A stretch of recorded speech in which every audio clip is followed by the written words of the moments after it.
Hello and good evening to all of you. Today we will be discussing about the structure of the sun. So there are some basic informations which we need to understand before jumping into the technicality of the structure of the head of the solar system. Sun is 4.5 billion years old structure. 4.5 billion years old. Sun represents 99.99% mass of the total solar system. And the diameter of the sun is 109 times the diameter of the earth. The diameter of the sun is 6,96,000 kilometer. 6,96,000 kilometer. It is the diameter or it is the radius? No. It is the diameter or it is the radius? I don't think so. It is the diameter. It is the radius of the sun. So you can understand, if this is the radius of the sun, then how it is 10 times the radius of the not the diameter of the earth. So these are some basic things. Apart from this, could you tell me which is the constituent which is found maximum in the sun? Maximum. That is the hydrogen.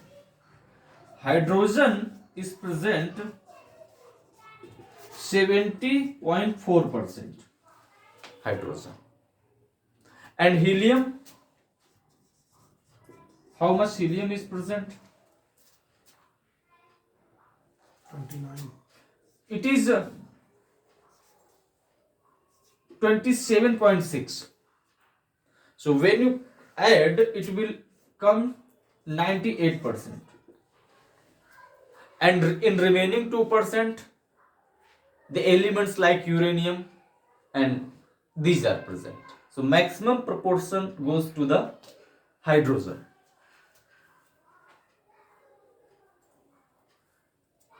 The process which takes place through which the sun generates the energy, that process is called nuclear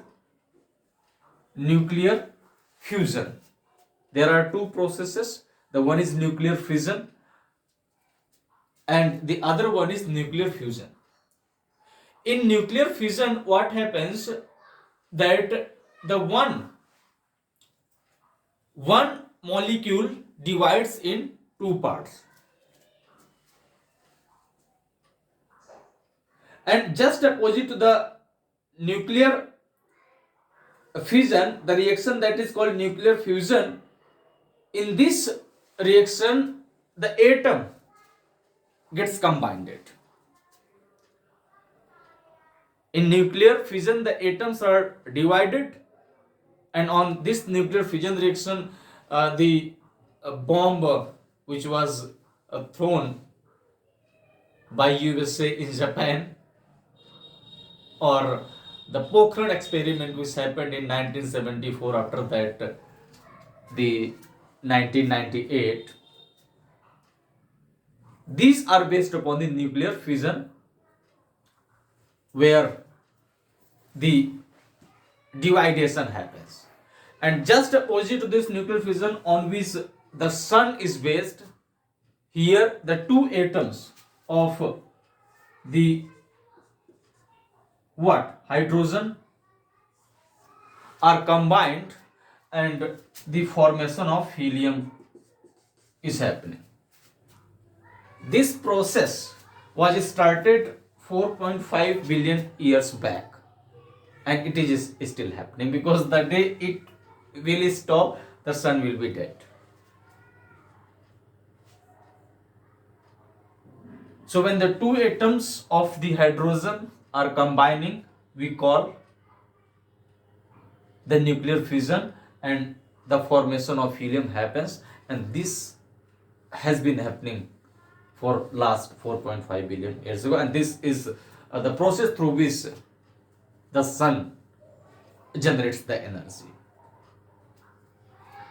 The complicated thing is related to the sun, that is the structure of the sun. There are the layers. When we go through the structure of the earth, then we come across with the layers like troposphere, stratosphere, mesosphere, thermosphere, and the last one is the exosphere, which finally gets mixes with the space. In the same way, there are 6 layers of the sun. 6 layers. And the very first layer, that is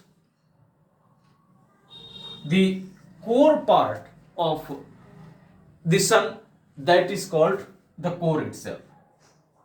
It is called the core. The temperature of the core is 15 million degree centigrade. 15 million. It is not 15 only 15 million degree centigrade. So you can understand what is the temperatures here. In 100 degrees Celsius, the water starts boiling, and this is 15 million centigrade. The conversion of this reaction, the nuclear fusion, it takes place in the core area of the sun, where the formation of helium from hydrogen happens. And as you go forward from the core, you will come across with a second layer, and that is called which one? That is called radiative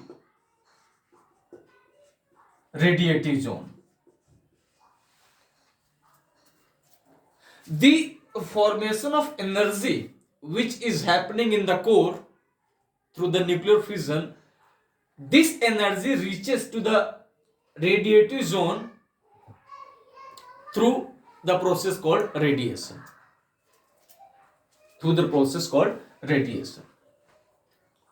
And in this radiation zone, the formation of X-rays, gamma rays, and photons. Photons are the light carrying particles, are formed in the second zone, or in the second layer of the sun, that is the radiative zone. After the radiative zone, the third layer is known as what? Third layer. Convective. It is called convective zone. This is the convective zone. And in this convective zone, the hydrogen cells are present. Hydrogen cells are present. So hydrogen cells means, like this. These kinds of hydrogen cells are present, and the formation of energy which is happening in the core which starts going towards this direction, could you guess how much time is taken in order to reach the energy which is being formed here to the conductive zone or above this? 1 year, 2 year, 5 year, or 10 year? The energy which is being formed here, 11 words. 1 million year is required. 1 million year is required, the energy which is formed in the core and going or reaching to the conductive zone and beyond that. The energy, as I have told you, means the hydrogen cells are there in this zone, the hydrogen cells are there. The energy is going through with these hydrogen cells, because these hydrogen cells are present everywhere in the third zone or the third layer of the sun, that is the convective zone.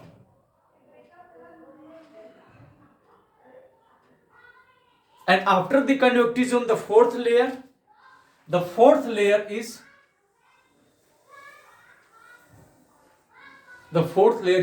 photosphere.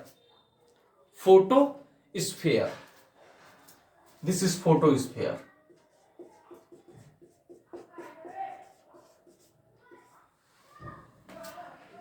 And this layer is visible to the people who are living on the earth. Or you can say, we can see this layer, photosphere, from the earth. It is visible from the earth. It is like a red rose, thin layer, which you can see from the earth. Photosphere is also famous for one thing, and that is called the sunspots. Sunspots. So what are these sunspots?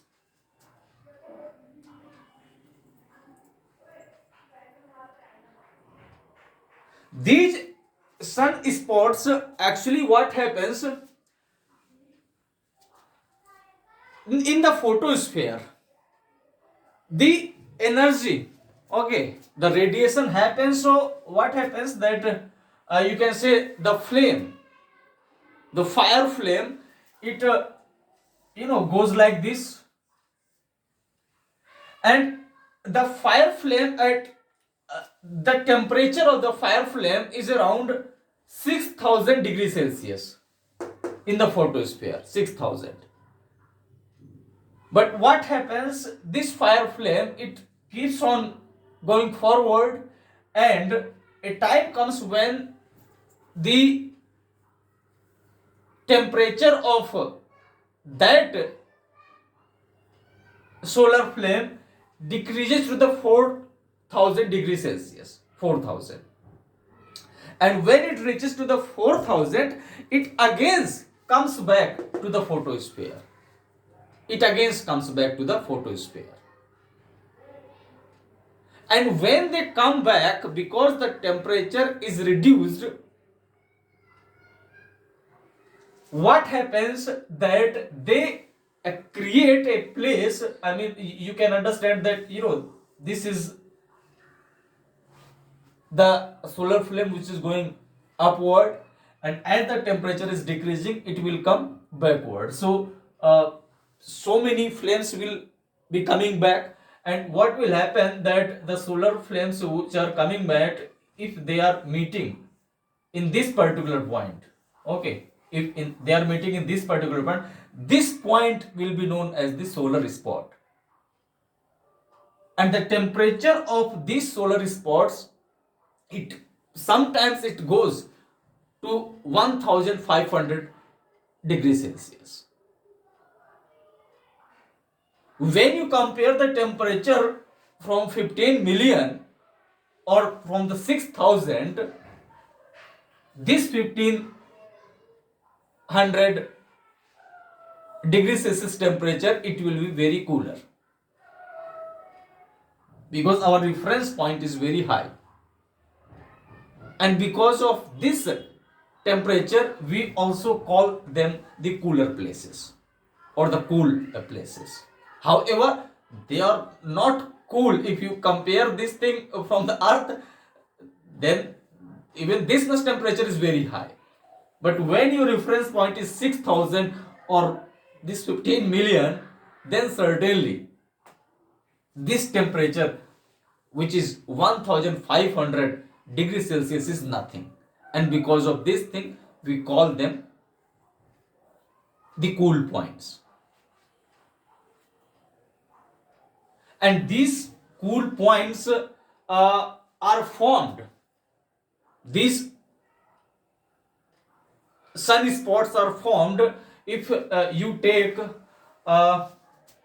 this is the sun, okay, and this is the diameter of the sun, the radius of the sun, this is the radius, 6,96,000. So this is the diameter. The formation of the solar spots happens here and here, and it can goes to the 40-degree latitude. So it can, this is the 40 degree, and here also 40 degree, the same thing. So maximum it can go to the 40 degree here and anywhere in between. When the sunspot is formed on this particular point, when the sunspot is formed on the equator, at that time our earth experiences the maximum radiation, maximum insolation, and this maximum insolation affects the atmosphere and affects our monsoon season as well. I will discuss this thing in my next lecture, but it affects our monsoon as well when the solar spot is formed on this portion, on the equator of the sun. Beyond 40 degree, you cannot find the solar spots. Exceptions are always there, but exceptions can never be the examples. So when the solar spot is formed here, we call it solar maxima. And when the sun spots are formed here, we call it solar minima. Solar maxima and solar minima. In order to reach from this point to that point, we need 5.5 years. And from here to here, 5.5 years. I mean, this is the sun. It is looking little small, but you have to understand it is the sun. So 5.5. We can say, or we can conclude that after every 11 year, we experience one solar maxima and one solar minima. After every 11 years, when you add this 5.5 and this 5.5.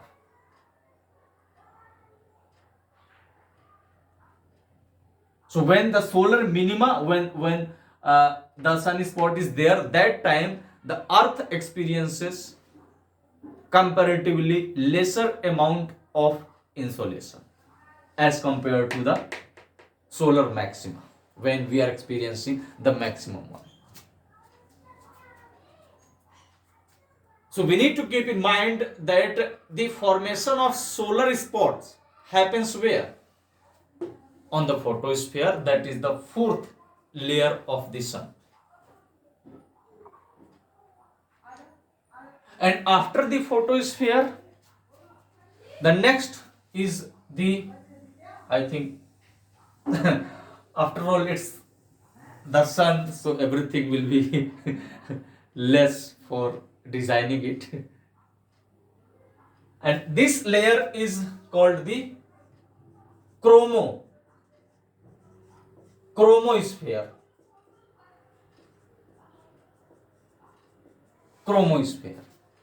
Look, chromosphere can be seen during the eclipses, especially when the solar eclipse takes place. When the moon covers the sun, we see a red ring, and that is called the chromosphere. So, chromosphere can also be seen from the earth, but during the eclipses.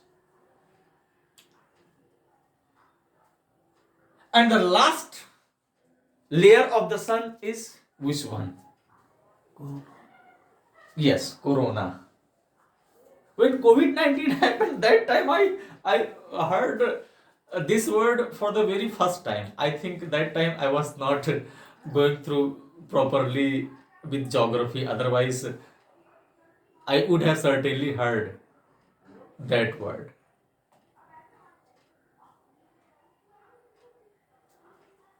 Because the word corona was completely new for majority of the people. Because they hadn't gone through with the geography or with the structure of the, if there was any serious UPSC experience, certainly for him the word corona was not shocking. So the last layer is the corona. Generally, as you go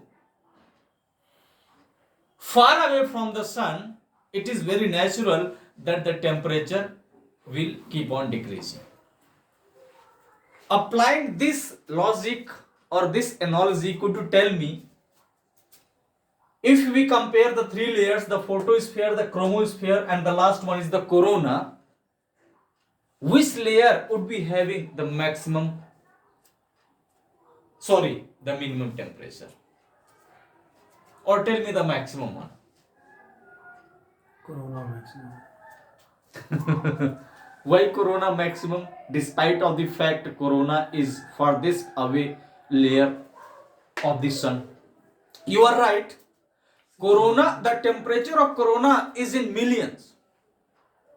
Minimum 1 million degrees Celsius. Despite of the fact that corona is the farthest layer from the core of the sun. So this thing is quite ironical in nature, but this is the reality.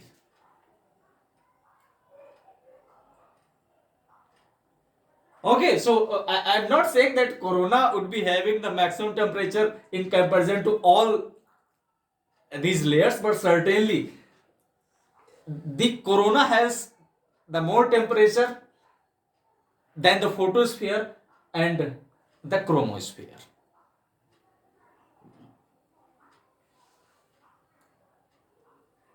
So these are the important layers of the sun which design the structure of the sun. The last thing, that is, earth revolves around the sun, moon revolves around the earth, and every body revolves around somebody. In the same way, the sun revolves around what? The sun revolves around what? Or the sun is stationary in nature. Sun does not revolve. Galaxy. Yes. The sun revolves around the center of the galaxy. Around the center of the galaxy, that is also called the black hole or the bulge. And in order to complete one revolution of the center of the galaxy, our galaxy is Milky Way, how much time is required? In how much time, in how many years the sun completes one revolution of the center of the Milky Way? 25 वर्ष. No, it is not 25 years. It is 25 crore year. 25 crore year. So the earth completes one rotation, one revolution in a year, in 365 days. If you don't go in the technicality of 1 by 4. And we call it 1 year because the one revolution is completed here. Let's assume if anybody has the life of 10 years according to the structure of the sun, then you can calculate 25, because 1 year of the sun will be accepted when the one revolution of the sun is getting completed, and the one revolution takes 25 crore years. So if anyone has 2 years life on the sun, then you can he will be alive for the 50 crore years. There is a story when a boy, that was the last day of his life. So every god started thinking, because he was going and touching the feet of every god, and everyone was saying, okay, Ayushman Bhava. And later on it was being told to the god that, oh, you have told that Ayushman Bhava, but this is the last day of the life of this boy. What will be the significance of your boon if you are saying you are a god, and there is no any significance of your saying that Ayushman Bhava? So somebody told in a very secret manner that you go to the Lord Shiva. Okay, if he says, so according to the Shiva, I mean, if he is saying that you will be alive for 1 day or one more, so according to that parameter, that time period was very, very high. I exactly don't know, but this story I heard in my childhood. So he was told that Lord Shiva told that you will be alive for this particular. So when it was compared, okay, the way we are comparing 1 year of the this earth and 1 year with respect to the revolution of the sun, these are very different. So in the same way, the Shiva gave the boon, and so you can understand the boy who was about to die, by that night he became immortal. So and this 25 crore, the one revolution in which the sun completes one, this 25 crore is also known as the galactic year, one galactic year, or the cosmic year. One cosmic year is equal to 25 crore years, or this one revolution of the sun. So these were some basic informations related to the sun. The technical thing is the structure of the sun, the layers, which I think we need to keep in mind. If we don't know their characteristics, at least we need to know the sequence of these layers, because in most of the cases in state commissions, instead of asking the description, they ask which one is the layer where the black spot is formed, or what is the sequence of these layer. Okay, because it is little difficult in comparison to the structure of the earth, where the troposphere, stratosphere, mesosphere, thermosphere and exospheres are. So this was as far as the structure of the sun was concerned. In my next lecture I will be discussing some other things. Namaskar.